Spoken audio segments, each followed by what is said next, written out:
Guys, welcome back to another episode in the Dynamic Lifestyle Podcast. We have the awesome and we have the lovely Jasmine Star with us. Jasmine, calm down.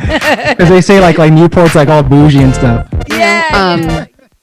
I read a book by Dr. Carol Dweck. Yeah. And it was about 2018, and it's called Mindset. Yeah. And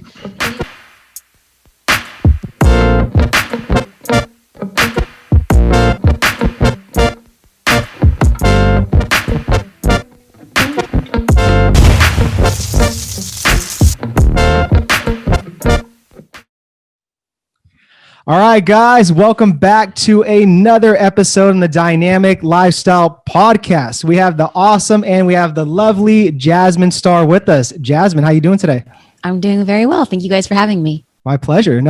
Thank you for your time too. And I know you're busy and you're going to deliver a lot of value. And right before we hit record, we were talking about how we were, we used to live in OC as well too. And you're a native of just Los Angeles, or is it OC? Yeah, born and raised California. Yes, LA, primarily East Los Angeles. And then later on, when I started my career, I moved to Orange County. I got my parents that since I moved from LA, they're like, oh, you have your pinky up these days. I'm like, calm down. Because they say like Newport's like all bougie and stuff. Yeah, but I think bougie is a state of mind. I tell my mom, I was bougie. Yeah. I was bougie before my zip code. Thank you. But There's nothing wrong with that. And then are you Latina?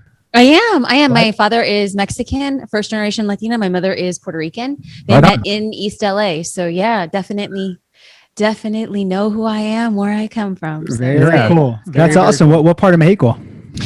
San Miguel de Allende, which is in Guanajuato, and it is beautiful. Wow. Beautiful.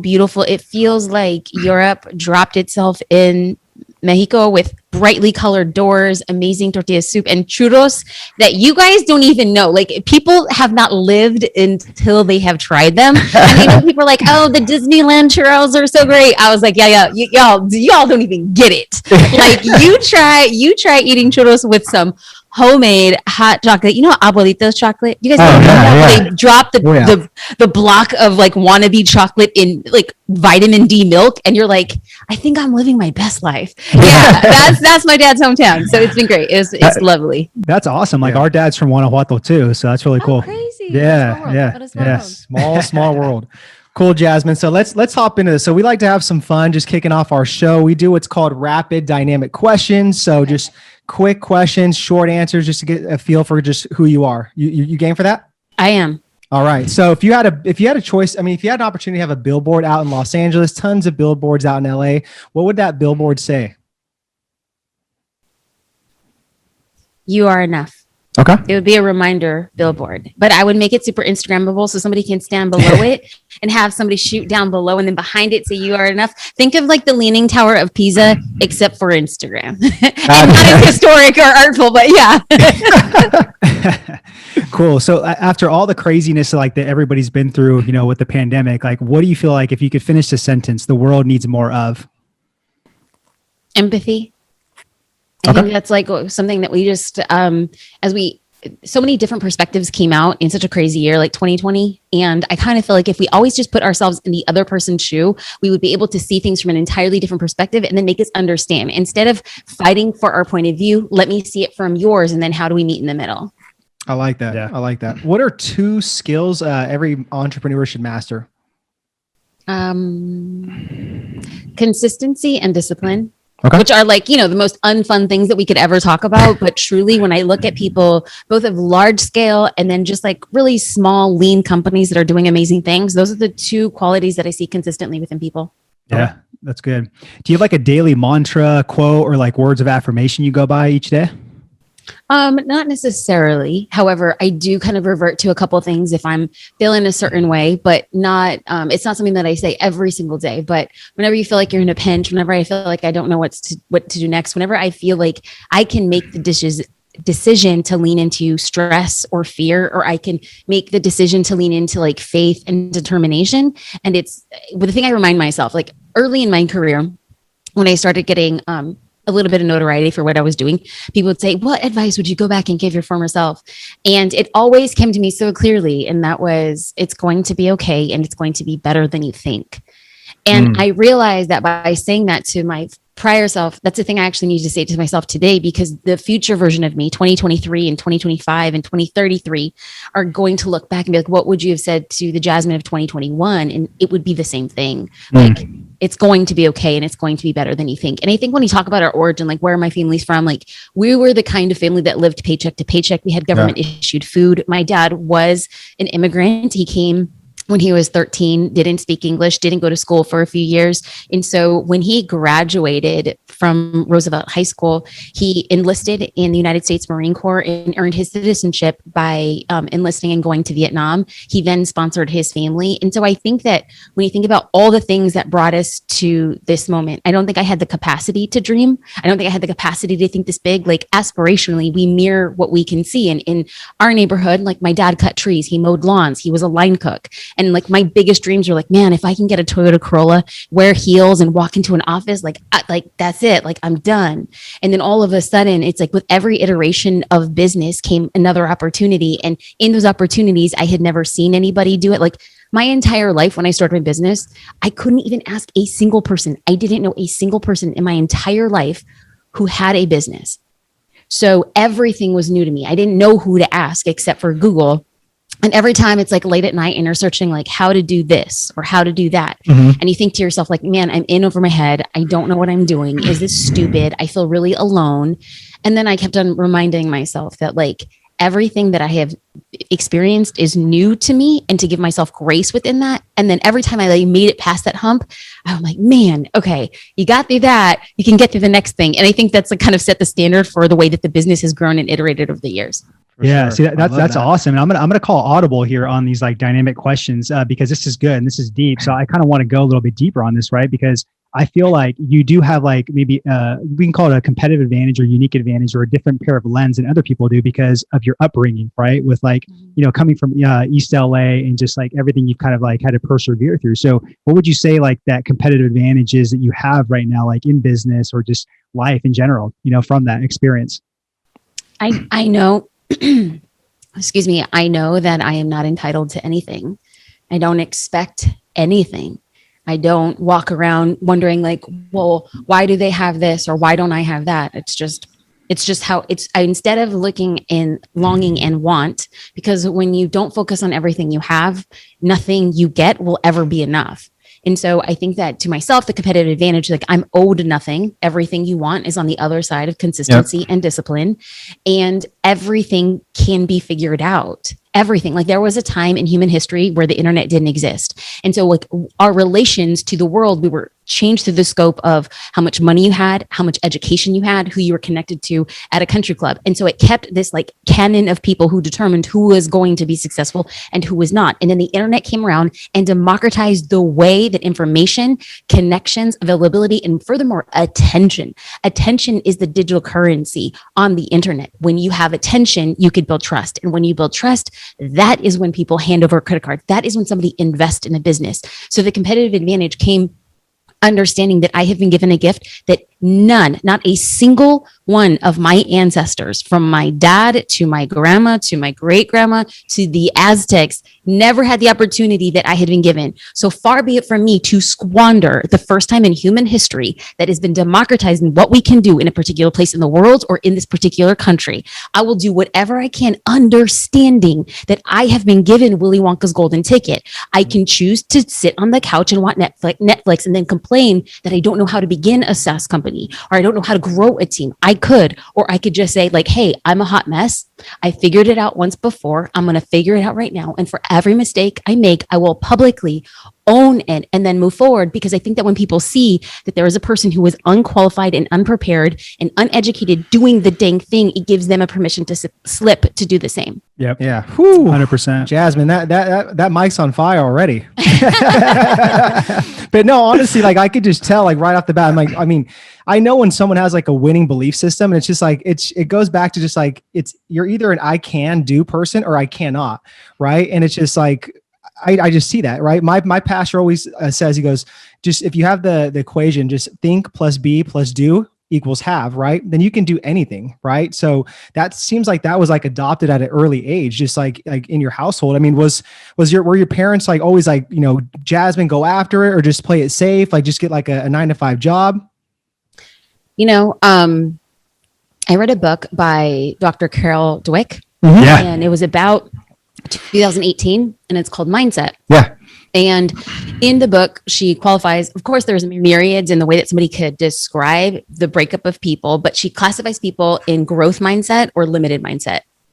And as I was reading the book, I realized I had a limited mindset, and I didn't want to admit it because I always thought, well, of course I can make things happen. But deep down, I believed that there were people who were programmed to win. And that whenever I was in a situation that I didn't know the answer to, or I didn't think that I could be number one, it wasn't about the journey. It wasn't about what I could learn. It was, I'm distinctly at a disadvantage. And so instead, I lived the majority of my life on the outside looking and saying, what could I do to fill in the gaps? I kind of lived the existence of a cockroach, right? It was just like wherever like there was darkness, I can come and get mine and then go back. And I know that there's nobody that would look at me at that way. I understand it, but I also know that the truth of me was like dwelling in the crevices until I realized that that's what I was doing. And then like there's this big shift in my life in like 2017 where I became cognizant of what I was saying and what I was thinking and the way that my behaviors mapped to that. Growing up, I had wildly supportive parents, wildly supportive. They never put like a limit, but at the same time, what do immigrant parents know? Like they were surprised when I said I wanted to go to college. They were in full support of it. They helped me get there, but it wasn't like you're going to go to college. They were fully surprised when I was getting straight A's in school because they were just like, good job. Great. Yeah. And so I think that for them, they were never of the no clan. But they didn't know what they didn't know. And so I think it was kind of charting a new course in a country and having experiences that my parents never really had. Just yesterday, I had the opportunity to hang out with my mom and my sisters very early in the morning. I dropped my mom off. I hugged my dad. I walked into the house. I hugged my dad and we were chatting. And then I realized that the conversations that we were having around me having a business and where I was at my age doing what I'm doing, my father just admitted, and he's just like, I'm just so proud of you. I don't understand all the things that you're doing, but I'm just so proud of you. That's awesome. And I think that that's really great. And so we stand on the shoulders of giants. I would not be able to do what I do if it wasn't for their sacrifice. And I hope that my daughter will be able to say the same thing. Yeah. Appreciate you sharing that. Yeah, absolutely. I mean, was there like a pivotal moment though? Like, like when you went through college and all that stuff where you just kind of just wanted to just be like, you know what, I don't want to do like whatever I got my degree in or something like that. And I just want because you were in law school, right? Yeah. Yeah. So what made you get into like entrepreneurism? So I graduated with a BA in business administration, and then I got into the workforce. And then I realized that I thought that a legal degree would be the thing that I needed. And also at the same time, looking back at it, what I didn't know then, but now the 2020 vision, I was just like, I really wanted some sort of like social credibility, like the letters that go after my name. I wanted, to move the family from the east side of Los Angeles to the west side of Los Angeles, where people and cars get more European. Oh, okay. So, I kind of was like, that's like the path to moving socioeconomic strata would be by way of education and would be by way of status. That is what I thought. So I went to law school, and then my first year, my mom had a relapse of brain cancer, and it was just like a coming to. It was a reckoning. Like I wasn't really happy in law school. I told my husband, my mom had a relapse. The doctor said after an 8.5-year battle, her time had come. And so we had to make funeral decisions. And I was in law school, and my mom was 50 years old and I was 25. And I genuinely feel like I had a midlife crisis because I was like, if I die when I'm 50, like I don't want to die a lawyer. I'm like, what am I doing? And so like that coming to moment of realizing like how short life was. And when I'll never forget, my mom was at USC Norris Hospital. And it was over New Year. And they ended visiting hours at a certain time, like maybe 10 o'clock. But the nurses were so gracious because my mom was in such a bad state that we genuinely thought it was going to be our last New Year with her. And so they said, we're going to look the other way. So my mom has 5 kids plus her husband. So all 6 of us creep into my mom's room, and we bring out party hats and streamers. And my mom just came out of brain surgery where they put a shunt in her head to administer chemotherapy. So she's bald. She's in and out of it. And I thought to myself, when she talks about her life, she's not talking about what she had done. She's talking about what she had not done. Yeah. This is something we hear that's like really common. Like, when you look back, you're like, I wish I would have done this. I wish I would have done that. So to have that beautiful, heartbreaking, real experience at 25 years old, it makes you calibrate and say, I don't want to live my life with a bunch of what ifs.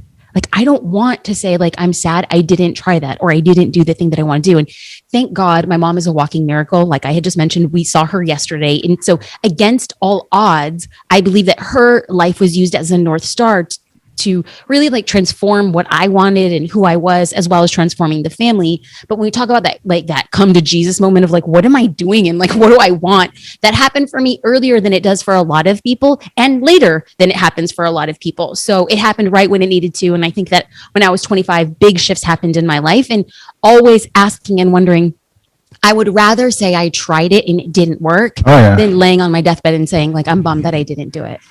Yeah, that's amazing. I appreciate you like opening up and telling that story, and it's super relatable because like we lost our dad at 17, 3 nights before Christmas in a car accident. And that's one of the questions I always wish I could ask him was like, hey dad, like, you know, like what would you have done differently that you kind of regret or put on the back burner, you know? And we didn't get that North Star too until about 25, you know what I mean? So super relatable. Yeah. What was your moment? What was that? What was your moment? We got in a lot of trouble, like with the law, like a lot of drinking, a lot of fights and stuff like that. And then, you know, just making it harder on our mom. And like, it was literally like a breaking point when we got in trouble. We played the victim role. Yeah. So it was just like, you know, we gotta literally like, you know, do something different. And it was a complete 360, you know, it really was. Wow. Well, cheers to us. Thank you. Yeah. Thank you. No, it's been a long journey, but we've turned our messes into our messages now. So it's a beautiful thing. All right, Jasmine. So let's shift gears here and talk about social media. Okay. So I want to know, I mean, you're crushing it. You have a bunch of ninja tips. I followed a lot of your stuff. It's really good stuff. Just, you know, that's that short little plug, but where do you see the future of this going? I mean, and I want to kind of get into more of like, I see it going as like a more pay to play type of platform. So what are some things that we could be doing to just improve content, get more eyeballs, and, you know, just, I don't know. I just want to get your perspective as where things are going. I know what you're thinking. You're probably like, dude, come on. I was literally watching this video, watching this interview, and you literally just pop up on the screen and interrupt it. Trust me, there's a good reason for this. Just hold on, and I'm gonna let you get back to that interview or that video. Trust me, all right? So the reason why I stopped you on this is because we're giving away our book 100% free. Okay, so if you're a frustrated fitness professional, you're not growing fast enough, you're looking to future-proof and recession-proof your business by adding online training, or if you're doing online training, you want to scale and grow faster, all you have to do is check out our new book. We're giving the audio away, we're giving the PDF away. So all you have to do is click the link below in the description box and get your free copy. All right, so now back to the video.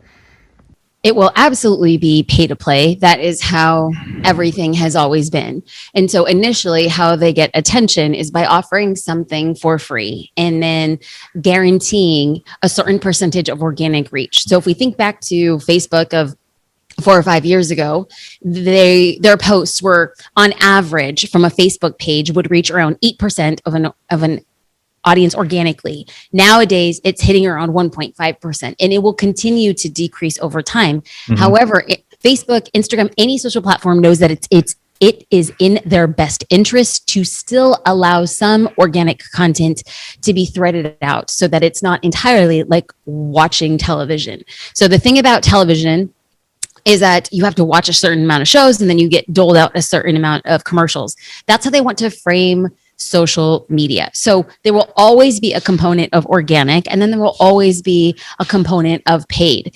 I believe that the organic is what insulates your paid investment and makes it smart, because you could be putting out content on the regular, and then there's never been a quicker or faster feedback loop. You know, within minutes, whether or not the content that you put out is popping. You know your trends within your audience. And so if you see a spike early on, or for some reason it's resonating with a particular audience, it would be in your best interest to strategically approach that piece of content and say, this should be an ad. And then now with social media, you don't even have to say like, this should be an ad, period. It should be like, this should be an ad to women between 30 and 40 in Dallas, Texas, who live in this zip code. It's just like never before in human history has ads been able to be that effective? Now, do I think it will always be like all things pay to play? No. Do I think that organic content is going to have to get a heck of a lot better to get any sort of organic reach? Yes. So how do you develop better organic content? It totally depends on the creator and the audience. Because if I could say, hey guys, what you need to do is jump 3 times, make a twist, add some text, and add like a trending song. If I could give you the equation, I could probably make millions. But the issue then becomes what type of content I make for my followers has been a result of doing the work to understand what's going to resonate. You could literally do the same thing and your audience would be like, bro, like you need to stop, right? So how then do you create the compelling content? You have the discipline and you have the consistency to put out enough content so that that becomes a litmus test to prove what you should be creating again and again in the future. Yeah, gotcha. That's awesome. That's solid. And I guess keeping on the social media topic too, like earlier we did a podcast interview with somebody that talks about inspirational selling. And he was kind of mentioning that like never before, that it's so hard to buy the trust these days because people just don't trust people, especially after the pandemic and just everybody being isolated. So I wanted to just know like, what are your thoughts with social media and just buying the trust these days after like things are lifting now, people have been isolated for like a year and all this stuff going on? Like, what do I think about? Like, do you think it's hard? Do you think it's harder to buy like trust these days, like with like the social media content, just because of everything that's been going on like the past year with the pandemic? Hold up. We can buy trust? Not buy the trust, but I mean, you know what I mean though, like gaining the trust. Oh, okay. Because buying the trust, I was like, tell me your secret. Because no, trust. I'm not that ninja. You gotta earn that. Okay. I mean, I think I thought, but I was like, let me get a little clarity. So you're just saying his theory was that it's harder to build trust now than it was before. Exactly. Yeah. And so I want to get your thoughts. Snap. Like, no, I'm completely the yin to his yang. Like, okay. I actually think that that's completely opposite. I don't think it's ever been easier to get somebody's trust because what happened as a result of the pandemic is that people couldn't posture anymore. They couldn't live their, I'm in a jet. No, you're not. Like I'm out on a cruise. No, you're not. And so you realize that people had to show, if they wanted to show up, they had to show up differently. We couldn't go out. We couldn't club. What am I? What am I? 21? Go out and do the things that people were doing for social validation so that you geotag the bar that you're at. So you're flossing your tiny little purse with the chain and make sure that that little front label is showing. You couldn't show your red bottom shoes anymore, or you could, but you would just look silly because there's like a basket of laundry in the background. There were people who had to go on meetings with their kids playing the piano in the background because that was real life. There were a group of people who decided not to show up because they're in their tiny little 400 square foot apartment in Los Angeles was not as flashy as it was to put it on a credit card and get bottle service at a club. Yes. That was just the truth and the reality. For the people who decided to show up in the good, the bad, and the ugly, those were people who took the lion's share of the attention. I do believe that what happens as a result of bringing people into your house because you have no other option. Like if you were going to do stories, you were likely doing it in your house and you're like bored as all get out, but you want to create content. You're like, okay, I'm going to show you how I make my Americano. People thought that was really boring. And yet people saw a piece of that person that they had never seen before. Trust comes by way of vulnerability and authenticity. The pandemic brought that up to the top. That's just one person's perspective, but somebody else could see it differently. That's just how I see it. Yeah, Jasmine, I got to give you a virtual fist bump here. You kept it real there. Man, Madre Santa. Man. that was what we call lumbre. That was good though. Fuego. That's all. It's all about perspective. I love that. So it is perspective. I agree. Yeah, I agree though. I mean, so let's talk about this. This is something I try to figure out too. Is like more of the mental health side of like social media because you know how it is. Like, and just with people, just like there's a high risk of suicide. People don't feel like they're worthy enough if they don't have enough followers. Like people don't engage in their stuff. So where do you see like the mental health side of things going with social media? And I don't want to say how do we prevent that, but just what are your thoughts with that? And even too, I'm gonna throw this in there. You said you have a daughter, right? I do. So how do you kind of like prevent her from getting so consumed into that? Well, I feel very fortunate that she is 16 months old. So I do have a little bit of time before we start having those conversations. But, quite honestly, if I had a 10-year-old, I might answer the question differently. Yeah. So I'm not going to pretend to know what that answer would be then. I think that I'm afforded the luxury to kind of see how things play out. But, I I really agree very, very much with something that Gary Vaynerchuk says. And he says that social media doesn't define you, it exposes you. Right. So that if you already had mental health, if you had discussions around mental health and you were feeling insecure, social media like lights a fire around it. It just accelerates that. So I wouldn't say that social media causes anxiety or depression. I think that social media really, really does push it forward. But alcohol, when not used in moderation, is a very negative thing. Yeah. Food, when not used in moderation, could be a very negative thing. So it has to become like awareness. And people are grown adults. Like if you are having an issue with seeing people who are doing the things that you want to do or possessing items that you want to have, and when you see it, it puts you in a dark place. Nobody but you can press the unfollow button. That if there's so much negativity in your life, you must unfollow your cousins, your mom, your anybody who's putting you in a negative space. And then you need to say, what can I fill this cup with? I just don't want to oftentimes what I see people do is it's social media. I'm like, no, honey, it's you. And you don't want to take personal responsibility for the decisions that you're making and the people that you're following. I am very okay with unfollowing somebody who I've seen. And I'm like, you know what? It's not you, it's me. I feel jealous. That's it. And when I feel jealous, it keeps me small. And when I feel envious, I can't think straight. So I'm just going to take a break. It's not you. I'm going to come back. But it's not for me right now. Yeah. 100% agree with you. And that's why I asked that question, because I get a lot of people just saying that oh, well, I'm better off with social media, without social media, this and that. I'm like, that's awesome. If that fulfills you and, it doesn't cause you anxiety and all those other things, then great. But don't say that social media is a bad thing, because it's you can control certain aspects of that, right? Like you said, just unfollow people that, make you feel jealous, envious and stuff like that. Don't be on it 24/7. So I agree with you. Good. I'm happy that we're on the same page. All right, let's switch gears here. So I want to know what a day in the life is of Jasmine Star. So what do you do kind of morning routine wise, maybe midday, how do you wind it down? All that good stuff. I don't really have a morning that looks the same consistently, but I will say that the days of the week look pretty consistent. So for instance, at the time of this recording, it's a Thursday and I do all of my podcasting on Thursdays. So every Thursday I am either recording podcasts for my podcast or doing guests. And so it does limit my availability, but I also know this is how I'm streamlining my life and my business.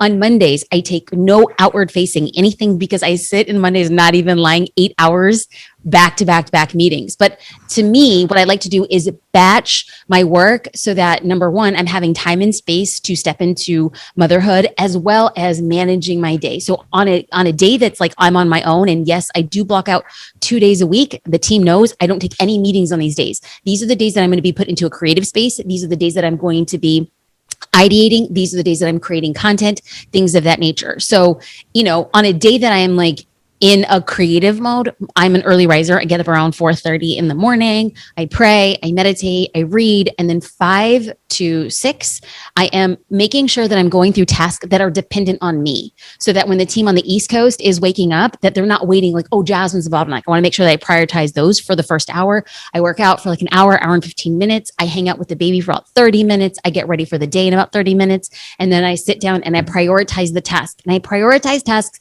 not on urgency, but on importance.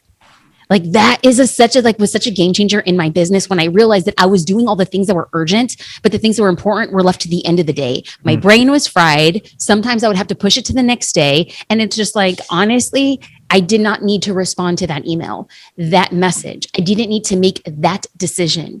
And so focusing on what's important versus urgent was a big game changer for me. And then what I'll do is put pockets in the middle of my day to step away.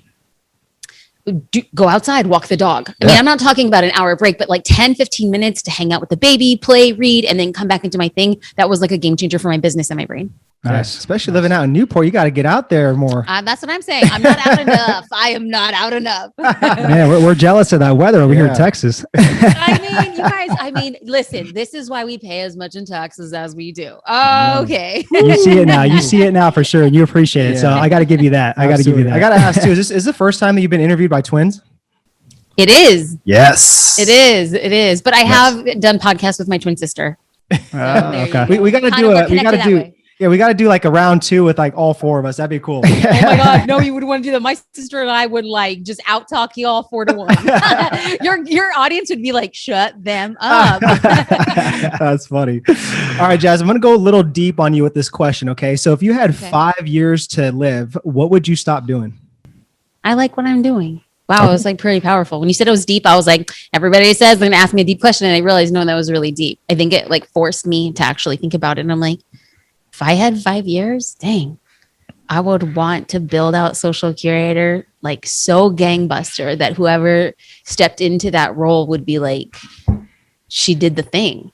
Like she did the thing. Like when I think about the tech space, social curator is a SaaS company, and people always ask, like, oh, are you going to get funding? Are you going to get investors? Like you're such in like that right position.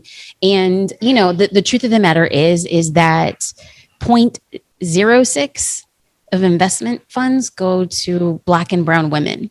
And I feel like if we were able to maintain that and bootstrap and grow it, and then get to a place where we could say we did it without being dependent on somebody else, is like a powerful thing and a testament to show other Black and brown women what is possible. I think that would be like amazing.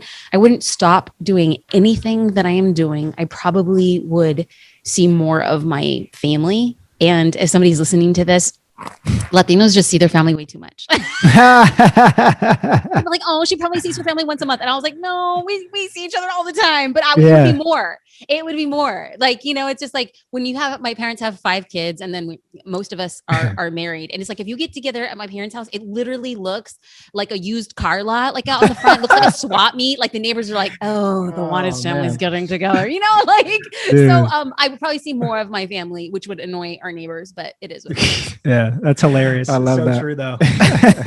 I want to go a little bit deeper on this subject too. So what do you fear the most right now, or what do you worry about the most? Oh, that I don't live to my fullest potential. I didn't realize for a long time that was my greatest fear, but I'm like, I felt like this calling, like in my life. I'm like, I feel like I'm destined to do something big. And I feel like for every time I choose to do something that isn't moving the needle forward, the question I have is just like, are you squandering this unique opportunity, this one moment in time to do something that you were intended to do? Like, could you create the future that you want for your daughter today? And I think that that's my biggest fear. I like that. Yeah. And is there like I know you just said that briefly about like Latina women and just like, you know, even African-American women. Right. And there's a big like shift, like in just like women empowerment, which is awesome to see all this going on. Right. So like, what would be like a message you would give to like an aspiring Latina or just like, you know, African-American woman that is barely just scratching the surface with getting into entrepreneurism? What would be that one like message to them? That you belong in the room, that like, and you know, people are going to hear this and they're going to disagree.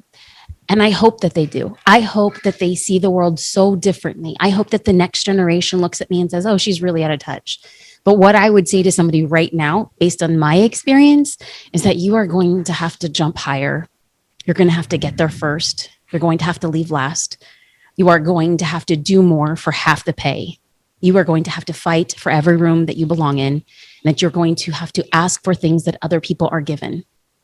If you are okay with that, the game is yours. And I think it's so important to show up in places where you feel you don't belong, because it's by seeing somebody in a room that then empowers you to believe that that is, one, normalized, and number 2, possible. So for every room that I walk in and I feel like I do not belong, I realize, oh, get out of your own way. Like you're doing it for somebody else. And I think that like really does drive a different level of confidence. Yeah. I love that, Jasmine. And here's a little thing. We have an acronym that we tell our students in our program, and it's the 3 B's. And it's, you know, what you said about belong. It's, you have to feel like you belong, believe, and then become. 3 B's. Yep. The 3 B's. So Jasmine, what's next for you? You know, it feels really good. It feels really good to just be focused on the present. I think everything for me has always been like, what's next? What's next? What's next? And then right now where I am in my life, in my business is I bit off more than I can chew. That's it.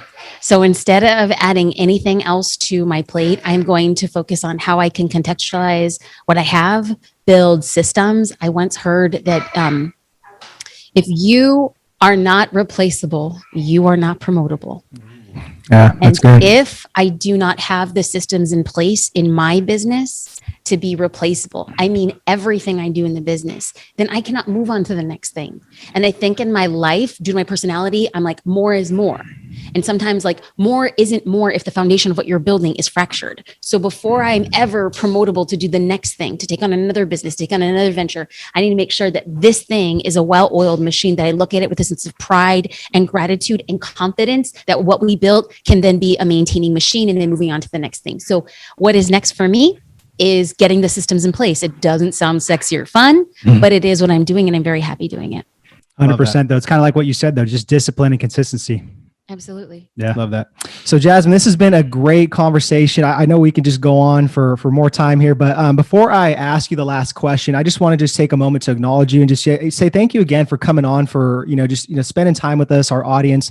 This has been really, really valuable. And just everything that you're doing, just like the courage you're showing, the leadership, the inspiration, everything that you're doing, for just even women as well too. I mean, Thank you. you're a heck of a mom, and you're going to be doing some cool stuff going forward. So I wish you nothing but success going forward. Thank you guys. I appreciate it. I have to say that, Christina, she is my executive assistant. She's the one who handles all of the requests. She put together this really beautiful, we use an app called Notion, and it's what we call like a Notion card. And she creates every time I've been asked to come on a podcast, and then she tracks the correspondence. Like if I could say no, when does it fit in? And when she finalized this podcast, she was like, okay, I think this is the third or fourth time that they have followed up when I say, hey, can you follow up in 5 weeks, or can you follow up in 8 weeks, whatever it is. Like they were always on top of it. And so this is me coming to you guys saying thank you for being as dedicated as you are, because I think that you guys fight for your audience and you guys fight for who you represent. And I want to say, well, thank you for your kind words, but I'll also reflect them back to you. Thank you guys. Thank you. I've been fighting all our life, and we're very persistent. So that's right. My last question is, what is your definition of living a dynamic lifestyle? Doing what I want to do with whom I want to do it, understanding that the purpose is beyond just me, but it serves more people in the process. Love it. Man, that's good. All right, Jasmine. So where can people follow you with all the cool stuff you're doing? Thank you. You can find Social Curator at socialcurator.com, as well as all social platforms. You can find me at Jasmine Star. Awesome. Right on. We'll have all that linked up in the show notes. Guys, go follow Jasmine. She's awesome. She's doing some cool stuff. And once again, muchas gracias. Gracias. De nada. Thanks, guys. All right, guys. Till next time. Hey, I appreciate you watching that interview we did with Jasmine Star. So I'd love to know what your biggest takeaway was below with this interview we did with her. And hopefully you got some great value, because she dropped some bombs. She kept it real. All right, the next thing I want you to do is I want you to watch this interview we did with Anthony Kalova. He's the former CEO of If It Fits Your Macros and My Oats, and he basically led to burnout, right? So he has a really, really good story, and he has a really good perspective on self-care for entrepreneurs and how to run a heart-based business. So make sure to watch this video here, and we'll see you guys next time.